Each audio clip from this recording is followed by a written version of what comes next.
नमस्कार दोस्तों, आज की इस वीडियो में मैं डिस्कस करने वाला हूं जीटीए सर्विस इन जीएसटी। जी हां दोस्तों, यहां पर मैं डिस्कस करूंगा transportation of goods by road और जीटीए सर्विस से रिलेटेड सभी पॉइंट मैं डिस्कस करने वाला हूं। जैसे जीटीए की सर्विस कब टैक्सेबल होगी और जीटीए की सर्विस कब एग्जेम्प्ट होगा। सामने वाला रिसिपिएंट भले ही जीएसटी में रजिस्टर्ड पर्सन हो और किसी भी गुड्स की ट्रांसपोर्टेशन हो जा रही है, लेकिन जीटीए की सर्विस एग्जेम्प्ट होगी। जीटीए की सर्विस पर कब जीएसटी 5%, कब 18%, वह भी डिस्कस करने वाला हूं। और यह भी डिस्कस करने वाला हूं ऐसे कौन से अनरजिस्टर्ड पर्सन होंगे जो आरसीएम वाले जीटीए से सर्विस ले रहे हैं और आरसीएम में पेमेंट करने के लिए उन रजिस्टर्ड पर्सन को जीएसटी में रजिस्ट्रेशन लेना होगा कंपलसरी। उनकी थ्रेशोल्ड लिमिट कुछ भी हो, 1 रुपए क्यों ना हो, लेकिन उनको जीएसटी में रजिस्ट्रेशन लेना पड़ेगा। पूरा डिटेल में हम डिस्कस करने वाले हैं। अगर आप स्टूडेंट हो, एग्जाम के पॉइंट ऑफ व्यू से देखना चाहते हो, आपके लिए भी बहुत ही यूजफुल वीडियो होगी। अगर आप नॉलेज के लिए देखना चाह रहे हो या प्रोफेशनल हो, ये वीडियो में जीटीए से रिलेटेड हर एक पॉइंट आपका क्लियर होने वाला है। तो आ जाइए स्टार्ट करते हैं। यहां पर बात हो रही जीटीए की, तो स्टार्टिंग में यह समझते हैं कि जीटीए का मीनिंग क्या हुआ। जीटीए का मतलब क्या हुआ?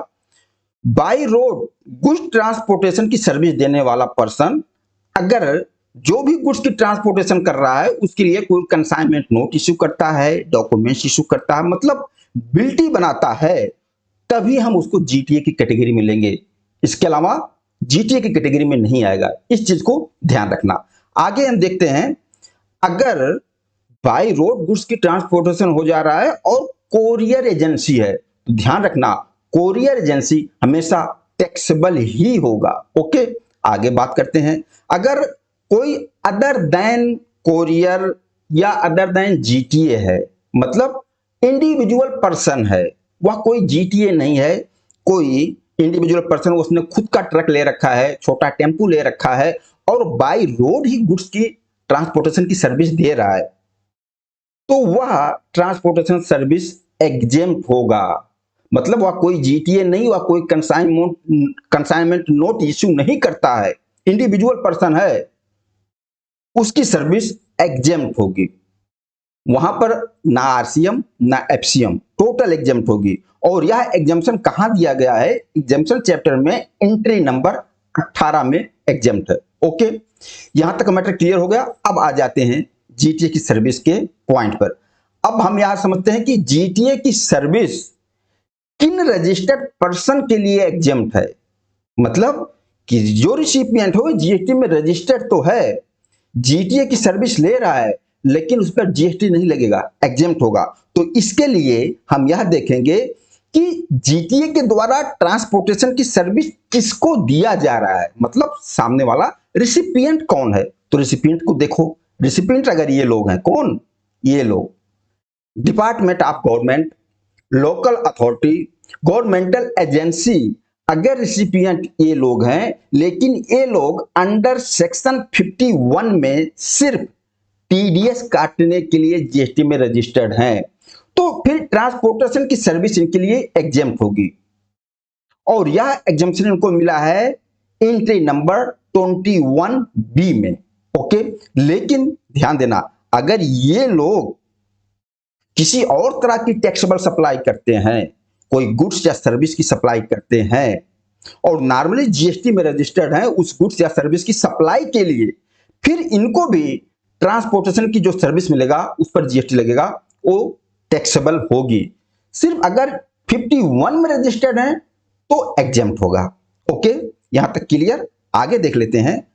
अब ऐसे कौन कौन से पर्सन हैं कि उनके लिए टैक्सेबल ही होगी ट्रांसपोर्टेशन की सर्विस। जैसे कौन कौन से हो गए, ये देखिए, registered factory, registered society, registered cooperative society, registered person in GST, registered casual taxable person, partnership firm, AOP, चाहे रजिस्टर्ड हो या अनरजिस्टर्ड हो, बॉडी कॉर्पोरेट। अगर रिसिपिएंट ये लोग हैं, इन लोगों को ट्रांसपोर्टेशन की सर्विस दिया जा रहा है, तो ट्रांसपोर्टेशन सर्विस हमेशा टैक्सेबल ही होगी। ओके, अब इनके अलावा अदर कोई रिसिपिएंट हुआ जो नोटिफाइड पर्सन है, इनके अलावा अदर को रिसिपिएंट हुआ जो अनरजिस्टर्ड पर्सन हुआ, जैसे इंडिविजुअल पर्सन हो गया, एचयूएफ हो गया, ट्रस्ट हो गया, जीएसटी में रजिस्टर्ड नहीं है, तो इनको भी ट्रांसपोर्टेशन, जो भी ट्रांसपोर्टेशन की सर्विस देगा, जीटीए जो भी ट्रांसपोर्टेशन की सर्विस देगा वह एग्जेम्प्ट होगा, उस पर जीएसटी लगेगा ही नहीं। एंट्री नंबर 21A में एग्जेम्पशन दिया गया है। जैसे कोई इंडिविजुअल पर्सन है, वह कोई अपना घर का सामान एक जगह से दूसरी जगह पर शिफ्ट करवा रहा है, किसी जीटीए की ट्रक को ले लिया तो उस पर जीएसटी नहीं लगेगा, वो एग्जेम्प्ट होगा। ओके, अब देखिए, अब लेकिन कुछ अनरजिस्टर्ड पर्सन हैं, उनको नोटिफाई किया गया है। ये अनरजिस्टर्ड पर्सन है, उनको नोटिफाई किया गया है, अगर उन्होंने आरसीएम वाले जीटीए की सर्विस लिया, भले ही वो अनरजिस्टर्ड है, जीएसटी की लायबिलिटी अनरजिस्टर्ड पर्सन के ऊपर आएगी, आरसीएम एप्लीकेबल हो जाएगा।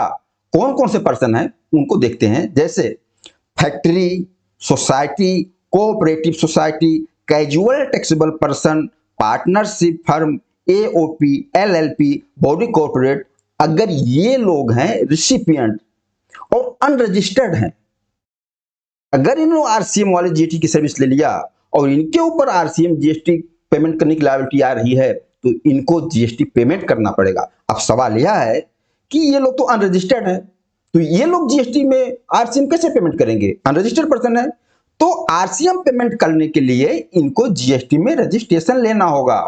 जो भी इन्होंने ट्रांसपोर्टेशन की सर्विस लिया है, ट्रांसपोर्टेशन वैल्यू पर 5% आरसीएम में इनको भरना पड़ेगा और इसके लिए इनको जीएसटी में रजिस्ट्रेशन लेना पड़ेगा, कंपलसरी रजिस्ट्रेशन अंडर सेक्शन 24 में। और इनके लिए कोई थ्रेशोल्ड लिमिट भी नहीं देखी जाएगी, ₹1 की थ्रेशोल्ड लिमिट क्यों ना हो, 30 दिन के अंदर इनको रजिस्ट्रेशन लेना होगा। ओके, अब इनके अलावा जो अनरजिस्टर्ड पर्सन होंगे, जो नोटिफाइड अनरजिस्टर्ड पर्सन है, इनके अलावा जो अभी हमने ऊपर देखा इंडिविजुअल पर्सन, उनके लिए एग्जेम्प्ट होगा, 21A में उनके लिए एग्जेम्प्ट है। ओके, यहां तक मैटर क्लियर। अब यहां तक अभी हमने देखा कि जीटीए की सर्विस किन पर्सन के लिए टैक्सेबल, किन पर्सन के लिए एग्जेम्प्ट, ये चीज देख लिया। अब हम देखते हैं कि ऐसा कौन सा गुड्स है, उस गुड्स का ट्रांसपोर्टेशन हो रहा है, फिर भी जीएसटी उस पर नहीं लगेगा, रिसिपिएंट कोई भी हो। जो ये लोग को हमने देखा जिनके ऊपर टैक्सेबल है, अगर ये लोग भी होंगे, अगर इन गुड्स का ट्रांसपोर्टेशन हो रहा है तो GST exempt. Transportation of notified goods, किस गुड्स की ट्रांसपोर्टेशन पर जीएसटी एग्जेम्प्ट होगा, वह नोटिफाइड गुड्स कौन कौन सा है, agriculture produce, milk, salt, flour, food grains, flower, pulse, rice या newspaper, magazines, defence, military equipment, relief material for victims, organic mail, ये लोग अगर इस गुड्स की ट्रांसपोर्टेशन हो रही है, इन सभी गुड्स की ट्रांसपोर्टेशन करने पर जीएसटी एग्जेम्प्ट होगा। और यह एग्जेम्पशन इनको मिला है एंट्री नंबर 21 में, 21 में एंट्री एग्जेम्प्ट होगी इस गुड्स की ट्रांसपोर्टेशन। ओके, आगे हम यह डिस्कस करते हैं कि ट्रांसपोर्टेशन पर ये 5% जीएसटी और 18% जीएसटी कब लगेगा। देखो, आरसीएम वाले केस में 5% है और एफसीएम के केस में ट्रांसपोर्टेशन में 18%, जो कि पहले 12% था, अब इसको 18% कर दिया गया है। जैसे अगर जीटीए है तो जीटीए को 2 ऑप्शन मिलता है, जीटीए जीएसटी में रजिस्टर्ड है तो उसके 2, या तो आरसीएम वाला स्कीम ऑप्ट ले या तो एफसीएम वाला।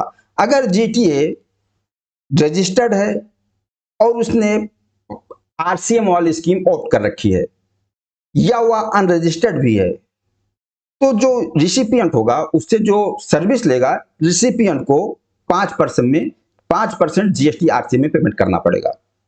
और अगर जो जीटीए है रजिस्टर्ड तो है लेकिन उसने आरसीएम वाली स्कीम ऑप्ट कर रखी है, तो जो भी वो अपने रिसिपिएंट को सर्विस देगा उसका जो टैक्स इनवॉइस बनाएगा उस पर कोई जीएसटी नहीं चार्ज करेगा, आरसीएम में पेमेंट करेगा रिसिपिएंट। और जो भी कुछ जीटीए परचेज करेगा, इनवर्स सप्लाई होगी, कोई ट्रक परचेज करता है, कोई खर्चा करता है, उसकी कोई आईटीसी उसको नहीं मिलेगा। अगर जीटीए जीएसटी में रजिस्टर्ड है लेकिन एफसीएम में है, फॉरवर्ड चार्ज में है, तो फिर जो भी वह आउटवर्ड सप्लाई दे रहा है, ट्रांसपोर्टेशन की सर्विस दे रहा है, उस पर वह 18% जीएसटी लगाएगा। पहले 12 था, अब 18 हो गया। तो अपने रिसिपिएंट के नाम जो टैक्स इनवॉइस बनेगा, उस टैक्स इनवॉइस पर वो 18% जीएसटी अपने कस्टमर से कलेक्ट करेगा और गवर्नमेंट को पेमेंट करेगा, फॉरवर्ड चार्ज सीधा। और उस पर फिर जो भी जीटीए कुछ परचेज करेगा, उसकी जो भी इनवाट सप्लाई होगी, ट्रक परचेज करता है, कोई एक्सपेंस आता है, उसका सारा का सारा आईटीसी जीटीए को मिल जाएगा। ये फर्क है। अगर जीटीए रजिस्टर्ड है, आरसीए आउट कर रखा है, तो अपना कस्टमर से टैक्स नहीं कलेक्ट करेगा, उसको कोई आईटीसी भी नहीं मिलेगी। अगर वो एफसीएम में है, अपने कस्टमर से 18% टैक्स कलेक्ट कर रहा है, तो जीटीए को सारी आईटीसी मिलेगी। दोस्तों, जीएसटी में जीटीए से रिलेटेड ये सर्विसेज थी जो मैंने आपके साथ डिस्कस किया, और मैंने उम्मीद किया कम टाइम में डिटेल में सारी चीजें डिस्कस हो जाए। बाकी आप लोग बताना यह वीडियो आप लोगों को कैसा लगा। नमस्कार, धन्यवाद।